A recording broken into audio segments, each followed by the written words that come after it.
ॐ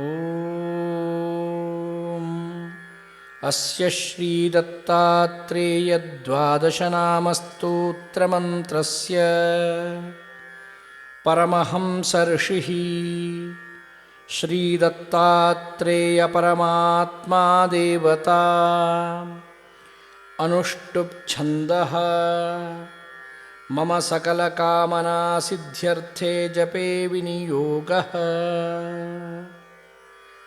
प्रथमस्तु महायोगी द्वितीयः प्रभुरीश्वरः तृतीयश्च त्रिमूर्तिश्च चतुर्थो ज्ञानसागरः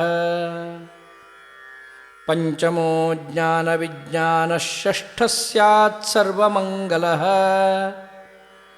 सप्तमो पुण्डरीकाक्षश्चाष्टमो देववल्लभः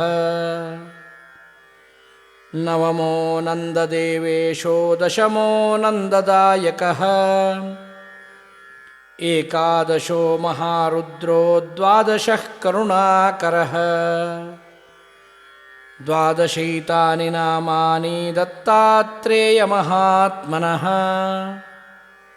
मन्त्रराजेति विख्यातं दत्तात्रेयो हरः परः क्षयोपस्मारकुष्ठादितापज्वरनिवारणम् राजद्वारे पदे घोरे सङ्ग्रामेषु जलान्तरे गिरे गुहान्तरे रण्ये व्याघ्रचोरभयादिषु आवर्तनसहस्रेषु लभते वाञ्छितं फलम् त्रिकाले यः पठेन्नित्यं मोक्षसिद्धिमवाप्नुयात् दत्तात्रेयः सदा रक्षेद्यदा सत्यन्न संशयः विद्यार्थी लभते विद्यां रोगी रोगात् प्रमुच्यते अपुत्रो लभते पुत्रं दरिद्रो लभते धनम्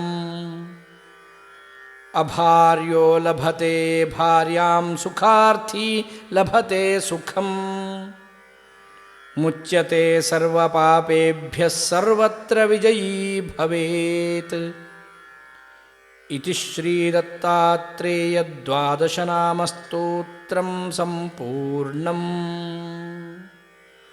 ॐ श्रीदत्तात्रेयानुग्रहसिद्धिरस्तु। ॐ